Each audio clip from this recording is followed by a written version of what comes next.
ശിർക്ക് ചെയ്യുന്നുവെന്ന് ബോധ്യമുള്ള ആളുകളെ തുറന്ന് നമസ്കരിച്ചാൽ ജമാഅത്തിന്റെ പ്രതിഫലം ലഭിക്കുമെന്നാണ് ചോദ്യം. ലഭിക്കുമെന്ന് നമ്മൾ മനസ്സിലാക്കുന്നു എന്നാണ് ഞാൻ ഉത്തരം പറയുന്നത്. അതിന് ഞാൻ കാരണങ്ങൾ പറഞ്ഞു. ശിർക്ക് ചെയ്യുക മാത്രമല്ല, ശിർക്ക് ചെയ്യാമെന്ന് വാദിക്കുകയും ചെയ്യുന്ന ആളുകളാണെങ്കിൽ അവരെ തുറന്ന് നമസ്കരിക്കാറില്ല. ഇപ്പോൾ മറുപക്ഷം പറയുന്നത് ഞങ്ങൾക്ക് ശിർക്ക് ചെയ്യാമെന്ന് വാദമുണ്ട് എന്നാണെങ്കിൽ ഞങ്ങൾ അവരെ തുറന്ന് നമസ്കരിക്കില്ല, വലിയ യാതൊരു സംശയമില്ല.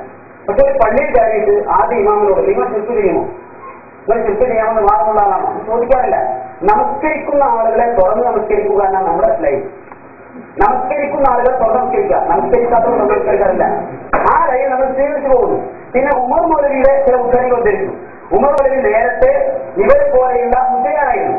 ആ മുസ്ലിയാരായ കാലത്ത് അദ്ദേഹം ആ മുസ്ലിയാക്കന്മാരുടെ കൂടെ ഇരുന്നുകൊണ്ട് ഏതെല്ലാം കാര്യങ്ങൾ നിർവഹിച്ചുവെന്നും അതിന്റെ ഗൗരവം എന്താണ് എന്നും കൂടെ കടന്ന് അദ്ദേഹത്തിന് നല്ല പരിചയമുണ്ട്. ആ പരിചയത്തിന്റെ അടിസ്ഥാനത്തിൽ കൂടെ കടന്ന് പരിചയമുള്ള ആളുകളെ കുറിച്ച് അദ്ദേഹം ആ പ്രയോഗം നടത്തിയിരിക്കുന്നെങ്കിൽ അത് അനുഭവം മാത്രമാണ് എന്ന് എനിക്ക് പറയാനുള്ളൂ. അത്തരത്തിലുള്ള അനുഭവം എനിക്കില്ലാത്തത് കൊണ്ടാണ് ഞാനത് പറഞ്ഞത്. ഞങ്ങളെ സംബന്ധിച്ചിടത്തോളം ആരെയും അന്ധമായി അനുകരിക്കേണ്ട ബാധ്യതയില്ല. അതുപോലെ തന്നെ അന്മനാൾ വന്നിരിക്കുന്ന ലേഖനം ഇത്തരം ആളുകൾ കൊല്ലം നിർബന്ധമാണ് എന്നത് ഒരു അടർത്തിയെടുത്ത ഭാഗം മാത്രമാണ്. യഥാർത്ഥത്തിൽ ഇസ്ലാമിക ഭരണമുള്ള നാട്ടിൽ ഇസ്ലാമിക ഭരണം നടപ്പിലാക്കുന്നതിന്റെ ഭാഗമായി ശിക്ഷാവിധികൾ പറയുന്ന കാര്യങ്ങളുണ്ട്. ആ ഗണത്തിൽ അത് കൂട്ടേണ്ടതുള്ളൂ. കാരണം വ്യഭിചരിക്കുന്ന ആളുകളെ കൊല്ലാമെന്ന് ഇസ്ലാമിന് വിധിയുണ്ട്. ആ വിധി ഒരാൾ എഴുതിയാൽ ഇതാ ഞങ്ങളെ കൊല്ലാമെന്ന് പറഞ്ഞിരിക്കുന്നുവെന്ന് വ്യഭിചരിക്കുന്ന ആളുകളൊന്നും ഒരിക്കലും ആക്ഷേപിക്കാറില്ല. എന്നപോലെ തന്നെ ഇസ്ലാമിക സമൂഹത്തിൽ ഇസ്ലാമിന് പുറത്തു പോകുന്ന കാര്യങ്ങൾ നിർവഹിക്കുന്നവരെ അവരോടുള്ള ശിക്ഷാ നടപടികളെ കുറിച്ച് സംസാരിച്ചിട്ടുണ്ട്.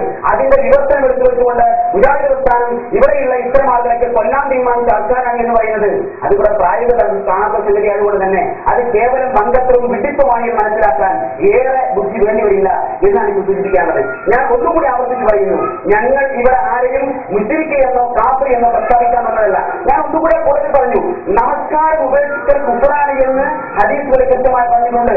നമസ്കാരം ഉപേക്ഷിക്കുന്നവരെ കാഫിർ എന്ന് വിളിക്കുവാൻ മറുപക്ഷം തയ്യാറാവില്ല. നമസ്കാരം ഉപേക്ഷിക്കുന്നവരെ കാഫിർ എന്ന് വിളിക്കുവാൻ മറുപക്ഷം തയ്യാറാവില്ല. മാത്രമല്ല അത്തരത്തിൽ ആളുകൾ നമസ്കരിക്കുമ്പോൾ എപ്പോഴെങ്കിലും നമസ്കരിക്കുകയാണെങ്കിൽ അവരെ തുറന്ന് നമസ്കരിക്കൽ പാടില്ല എന്നും അവർ പറയാറില്ല. അപ്പൊ അതുകൊണ്ട് നമസ്കാരം ഉപേക്ഷിക്കുന്നവരെ അവരെന്തുകൊണ്ട് കാഫിർ എന്ന് പറയുന്നില്ല. അതുപോലെ തന്നെയാണ് അറിഞ്ഞോ അറിയാതെയോ ശിർക്ക് വന്നു പോകുന്ന ആളുകളെ ഞങ്ങൾ മുസ്ലിക്കെന്ന് വിളിക്കാത്തത്. ഇതാണ് ഞങ്ങളുടെ നയം. ആ ഞങ്ങൾ മുന്നോട്ട് പോകുന്നു. ഒരു മനുഷ്യൻ നമസ്കരിക്കുന്നുവെങ്കിൽ ആ നമസ്കാരത്തിൽ പിന്തുടരുക. നമസ്കാരത്തിൽ ശിർക്കില്ലാത്തതുകൊണ്ട് ഞങ്ങൾ അവരെ പിന്തുടർന്ന് മുന്നോട്ട് പോകുന്നു. ഞങ്ങളുടെ നമസ്കാരത്തിൽ ഭാഗപ്പെടുന്നില്ല എന്ന് മനസ്സിലാക്കുന്നു. അങ്ങനെ തന്നെ ഞങ്ങളുടെ നയം. അപ്പൊ നമസ്കാരം മുഹമ്മദ് ഖാദിയാനി എന്ന മാനസിക രോഗി അള്ളാഹുവിന്റെ റസൂലിന്റെ ശേഷം വേറെ ഒരു നബിയാണ് എന്ന് വിശ്വസിക്കുന്ന പച്ചക്കാഫറുകളെന്ന് എല്ലാവരും അംഗീകരിക്കുന്ന അറിയാൻ നിസ്കരിക്കോ തുടരും, ശേഖരനിൽ തുടരും. അപ്പൊ നിസ്കരിച്ചാൽ മതി. നിസ്കരിക്കുന്നവരൊക്കെ തുടരും. ഇതന്നെയാണ് നിങ്ങൾ തമ്മിലുള്ള വ്യത്യാസം. ഞങ്ങൾ നിസ്കരിക്കുന്നവരൊക്കെ തുടരൂല. നിസ്കരിക്കുന്ന ആള് എങ്ങനെ ഏത് പ്രസ്ഥാനത്തിന്റെ ആളാണ്, അവർ ഏത് ആദർശത്തിന്റെ ആളാണ്, അവർ ഏത് വിശ്വാസത്തിന്റെ ആളാണ് എന്നൊക്കെ പരിശോധിച്ചതിന് ശേഷമേ തുടരൂ. നിങ്ങൾക്ക് അങ്ങനെ ഒരു മാനദണ്ഡമല്ല. അതായത് പറയുന്നതൊന്ന്, ചെയ്യുന്നതൊന്ന്, പ്രചരിപ്പിക്കുന്നത് മറ്റൊന്ന്. ഇതാണ് നിങ്ങളുടെ നയം. ആ നയം ഇസ്ലാമിലില്ല. ഞാൻ വ്യക്തമായി ഓർമ്മപ്പെടുത്തുന്നു, കേരളത്തിലെ മുജാഹിദുകളുടെ ഉമർ മൗലവി മുസ്ലിയാരായിരുന്ന കാലത്ത് ബോധ്യപ്പെട്ട കാര്യം പറഞ്ഞു എന്നാണ് പറയുന്നത്.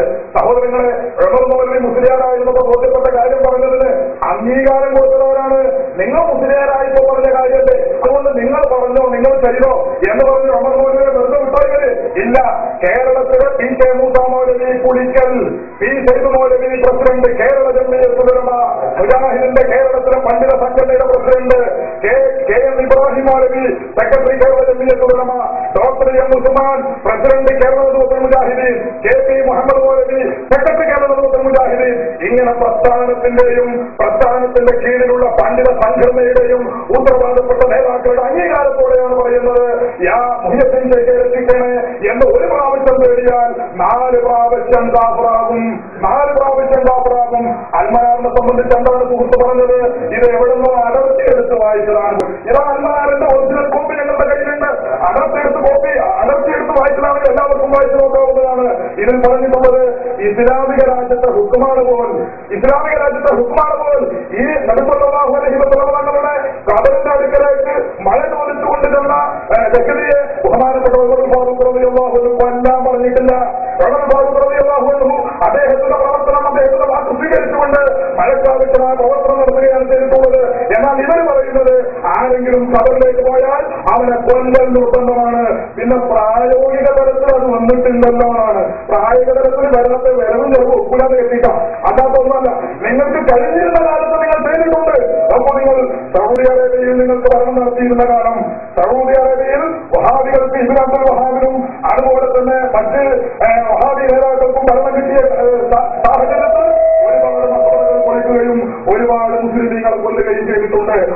കർബല ആക്രമണം എന്ന കൊലപാതകത്തിൽ അൽ-ഇത്തിഹാദ് പത്രത്തിൽ കേരളത്തിലെ മുജാഹിദുകൾ KC അബൂബക്കർ മൗലവി എന്ന് പറയുന്ന മനുഷ്യൻ എഴുതുന്നു, 1801 ഏപ്രിൽ 30-ാം തീയതി 10,000 വരുന്ന ഒരു വമ്പിച്ച വഹാബി സൈന്യം കർബല പട്ടണം വളഞ്ഞു. പട്ടണവാസികളിൽ ഒരു ഭാഗത്തെ അവർ കൊന്നു കളഞ്ഞു. ഹുസൈൻ റളിയല്ലാഹു അൻഹുവിന്റെ മഖാം കൊള്ളയടിച്ചു. അവിടേക്ക് അനവധികളായ സന്ദർശകന്മാർ വഴിപാട് കൊടുത്തിരുന്ന എല്ലാ വിലപിടിച്ച രത്നങ്ങളും മറ്റും അവർ ശേഖരിച്ചു. ഇതൊന്നും അവരുടെ ഹൃദയത്തിന് അസഹ്യമായി തോന്നിയില്ല. എന്തുകൊണ്ടെന്നാൽ കബറിന് വഴിപാട് കൊടുക്കുന്നവരുടെ നേരെ അവർക്കുണ്ടായിരുന്ന വീക്ഷണഗതി കാഫിറുകളുടെ നേരെ ഉണ്ടായിരുന്ന അതേ വീക്ഷണഗതി തന്നെയായിരുന്നു. അവ മഹാത്മാക്കളോട് അവരുടെ സുന്നത്തി വൽജമാഅ വെച്ചുപുലർത്തുന്ന വിശ്വാസം അതിന് കുറെ വ്യാഖ്യാനിച്ചിട്ട് ഞാനത് മറുപടി പറയുകയല്ല. ഏതായാലും ആശയം ഇതാണ്. കബറുകളിലേക്ക് മഹാത്മാക്കൾക്ക് അവരെ ബഹുമാനിച്ചുകൊണ്ട് അവരുടെ പേരിൽ മുതക്ക കൊടുക്കുക, അതുപോലെ തന്നെ നേർച്ച നേടുക, ഇത്തരം പ്രവർത്തനങ്ങൾ നടത്തുന്ന ആളുകളെ ഒക്കെ കർബലയിൽ കൊന്നു. ഹുസൈൻ റളിയല്ലാഹു അൻഹുവിന്റെ മഖാം കൊള്ളയടിച്ചു. 10,000 മുസ്ലിമീങ്ങളെ കൊന്നു. മാത്രമല്ല ഈ കൊള്ളയടിച്ച സ്വത്തുക്കളൊക്കെ ഈ ചിർക്ക് നേർച്ച നേടുന്ന ചിർക്ക്, അങ്ങനെ നേർച്ച നേടുന്ന സാധനം ചിർക്ക്, ആ ചിർക്ക് കൊള്ളയടിച്ചിട്ട് ഇവരെ എങ്ങോട്ടാ കൊണ്ടുപോയത്? മക്കാമ് കൊള്ളയടിച്ചിട്ട് ആ മക്കാമിന്റെ സ്വത്തുമായി ഒരു കടന്നു കളഞ്ഞു എന്നാണ് അഭിമാനപൂർവ്വം നബീന നജിദിന്റെ ചരിത്രം എന്ന പുസ്തകത്തിൽ KC അബൂബക്കർ മൗലവി കർബല ആക്രമണം എന്ന പരമാധിപത്തിൽ എഴുതി വെക്കുന്നത്. ഞാൻ പറയുന്നത് ഇതൊന്നും വാസ്തവത്തില് പ്രായോഗിക തലത്തിൽ ഉണ്ടായിട്ടില്ലല്ലോ. മൗലവി പറയുന്നത് പ്രായോഗിക തലത്തിൽ ഉണ്ടാകാത്തത് വരവും ചെലവ് ഒപ്പിടാൻ വേണ്ടിയിട്ടാണ്. നിങ്ങൾക്ക് അധികാരം കിട്ടിയ സ്ഥലത്തൊക്കെ നിങ്ങൾ ചെയ്തിട്ടുണ്ട്. അപ്പൊ ചുരുക്കത്തിൽ കൊല്ലാമെന്ന് പറഞ്ഞു, നിങ്ങൾ കൊന്നു. കൊല്ലാമെന്ന് പറഞ്ഞു, നിങ്ങൾ കൊന്നു. കാഫിറുകളാക്കി മുഹ്യദ്ദീൻ എന്ന് വിളിക്കുന്ന ആളുകൾ 1000 വട്ടം 4000 വട്ടം 1000 വട്ടം 10,000 വട്ടം കാഫിറുകളാണെന്ന് പറഞ്ഞു. അത് നിങ്ങളുടെ സംഘടനയുടെ അംഗീകാരത്തോടെ തന്നെ പറഞ്ഞു. ഇപ്പോൾ നിങ്ങൾ പറയുന്നത് നിസ്കാരത്തിന് ശിർക്കില്ലാത്തത് കൊണ്ട് ഞങ്ങൾ തുടരുന്ന, നിസ്കാരത്തിന് ശിർക്കില്ലാത്തതുകൊണ്ട് തുടരും. എന്നാൽ അങ്ങനെയാണെങ്കിൽ നിസ്കരിക്കുന്നവരൊക്കെ തുടരുകയാണെങ്കിൽ അതേ തുടരണ്ടേ? അതുപോലെ തന്നെ വേഗത തുടരണ്ടേ? ഇനി നിസ്കാരത്തിന് ശിർക്കില്ലെന്ന് ആര് പറഞ്ഞു? നിസ്കാരത്തിന് നിങ്ങളുടെ ഭാഷയിൽ ശിർക്കുണ്ടല്ലോ. അസ്സലാമു അലൈക അയ്യുഹൻ നബിയ്യ് എന്ന് വലിച്ചുപോയ നബിയെ വിളിക്കുന്നത്. അത് നിസ്കാരത്തിനും ശിർക്കില്ലേ? അത് നിങ്ങൾ ആരെയാണ് തുടരുക? നിസ്കരിക്കുന്ന ഒറ്റ വ്യക്തിയെ തുടരില്ല എന്ന് നിങ്ങൾ പറയണം. കാരണം എന്ത്? നിസ്കരിക്കുന്ന വ്യക്തി മരിച്ചുപോയ മുഹമ്മദ് നബിയെ വിളിക്കുന്നുണ്ട്. മരിച്ചുപോയ മുഹമ്മദ് നബിയെ വിളിക്കുന്ന ശിർക്കാണ് എന്നാണ് നിങ്ങളുടെ വാദം. മുഹമ്മദ് നബി ആ തയ്യാത്ത വെച്ച് മുസ്ലിങ്ങൾ വിളിക്കുന്നു. നിങ്ങൾക്ക് എന്ത് പറയാനുണ്ട്?